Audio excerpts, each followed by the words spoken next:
तौलिन नखोज ए दुखी मनुवा। एकछिन भन्छु, जहिले पनि जे पनि तौलिन नखोज ए दुखी मनुवा। तौलिएर गरिएको प्रेम, तौलिएर गरिएको प्रेम, तौलिएर मनाइएको दोस्ती, तौलिएर दिइएको सम्मान, तौलिएर छाडिएको मुस्कान, तौलिएरै गरिएको घृणा सकिन्छै सकिन्छ एक दिन, तराजु पनि सकिएपछि। Thank you.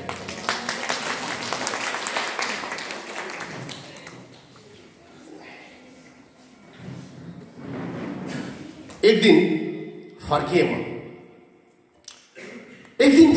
म, नलडी नजिती नहारी नमरी। एक दिन फर्किए म जब पर्खिरहेको एउटा घर थिएछ। फर्किए जब म पर्खिरहेको एउटा घर थिएछ। बाटो हेरिरहेको एउटा बाटो थिएछ।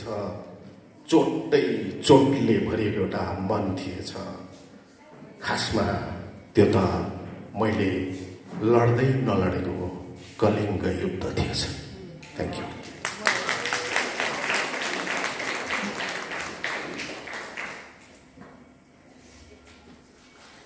अहिले बाघ देख्नुहुन्छ चारैतिर, होइन? बाघ निक्लिनु थालेको छ मङ्पुमा। नानीहरू, बाघ निक्लिन्छ। बाघ देखेको छ तिमीहरूले? बाघ कस्तो हुन्छ? बाघ खासमा बाघ तिमी जस्तै हुन्छ है, याद गर्नु है। एक दिन उसरी मित भयो बाघ। एक दिन उसरी मित भयो बाघ। मोडर्न बाघको ब्रान्डेड पुर्खाहरूबारे एउटा वर्ल्ड फेमस मिथ थियो। मोडर्न बाघको ब्रान्डेड पुर्खाहरूबारे एउटा वर्ल्ड फेमस मिथ थियो। भोकै मर्छ बरु बाघले घाँस खाँदैन, होइन? भोकै मर्छ बरु बाघले घाँस खाँदैन। एक दिन लुसु पोस्ट मोडर्न बाघ जङ्गल जाँदै थियो घाँसको शिकारमा। धन्यवाद।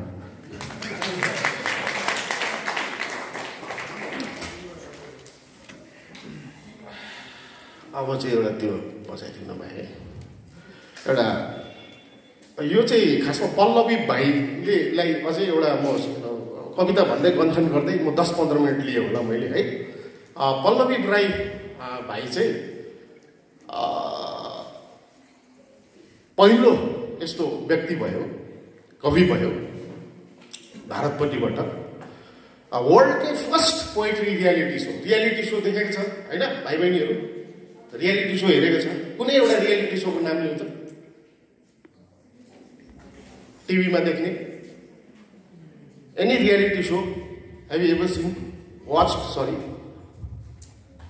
नेपालीमा भनेको बुझेन, यिनीहरूले इङ्ग्लिसमा भन्नु। कुनै केहरू हुन्छ नि, के पो हो? रोडिज, स्पिट्स भिल्ला, होइन? अब चाहिँ टाउको अब रहेछ। त्यसको एउटा आइडल भन्ने वर्ड भएको छ नि, आइडल भएको। खासमा चाहिँ अमेरिकन आइडल थियो। इन्डिया चाहिँ फेरि चोर्नुमा उस्ताद छ। इन्डियन आइडल बनायो, होइन? नेपाल अझै उस्ताद, पोएट आइडल बनाइदियो।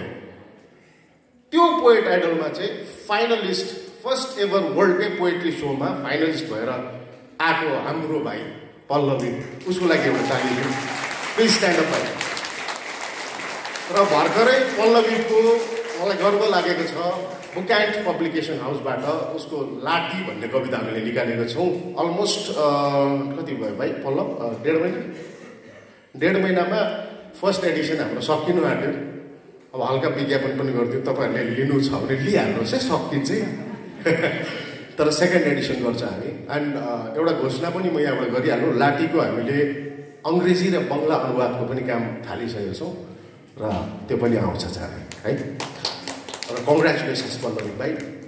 पल्लवीले चाहिँ मैले कविता भनेको ठाउँमा त्यो क्यामेरा कविता सुनिदिउँ न भनिदिन्छ भनेर चाहिँ आज त्यही ल्याएको छु। उसको फेभरेट कविता पल्लवीको तपाईँहरूलाई सुनाउँछु। र एउटा कुरो यसमा मैले भन्दै जाँदा तपाईँहरूले मलाई फलो गर्नु सक्नुहुन्छ ल। एउटा लाइन ल, बिरेडी है भाइ बहिनी। अर्को जुनी छैन राम सैला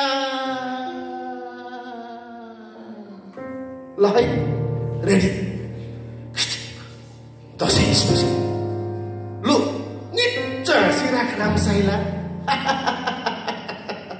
आउने दसैँ त रहलास् कि आउने दसैँ म रहला कि आउने दसैँ दसैँ नै रहला के भावीको लेखान त झुट्टा कुरा पाप के पुण्य के सब बनावटी सब देखावटी खिचिराख फोटो तेरो अर्को जुनी छैन रामसाइला जिन्दगीको गाडी हाँकिराख सिँडिराख सयपत्री कानीमा हिँडिराख बोलिराख खाइराख न नर्कको डर न स्वर्गको रहर अर्को जुनी once again अझै जोडले अर्को जुनी एक झलक हेरिराख मङ्गलीको मुस्कान जुनको टक्छ त्यसको आँखामा एक झलक हेरिराख मङ्गलीको आँखामा जुनको टक्छ त्यसको आँखामा चोरिराख समयको भैटोबाट एक गुटकी रक्सी नाचिराख गाइराख मातिराख पुनर्जन्मको हाउडे कथा फालिराख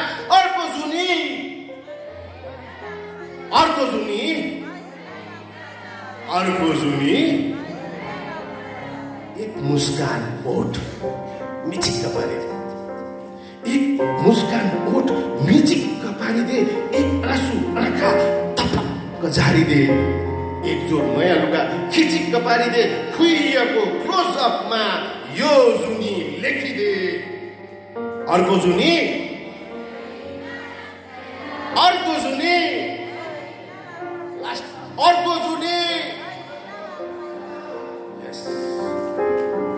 बलेसीको पानी झर्यो तुर्क पातको जोबन भयो हुरुक्क घामको बाला उठ्यो चुरुक्क जिन्दगानी बित्यो मेला पातैमा अर्को जुनी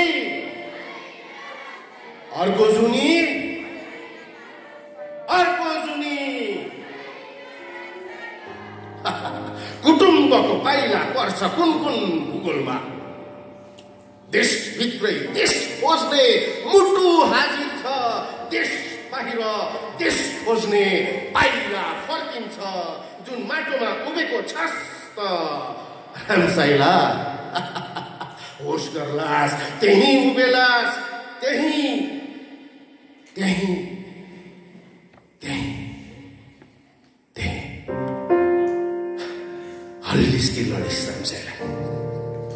हल्लिस्की लडिस रामसाइला त हल्लिस्की फोटो हल्लिन्छ रामसाइला त हल्लिस्की फोटो हल्लिन्छ लु है खिचिक अर्को जुनी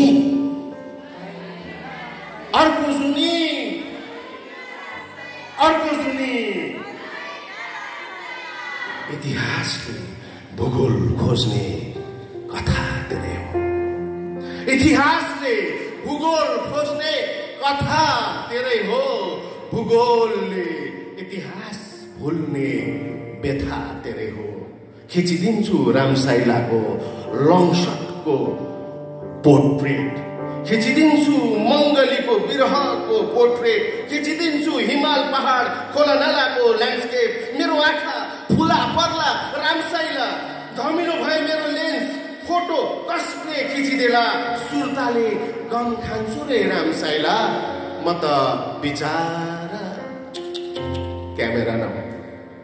म त बिचारा क्यामेरा नहुँ रामसाइला सुर्ताले गम खान्चुले समयको एक झलक अजम्बरी नक्सा जीवन खिचिराख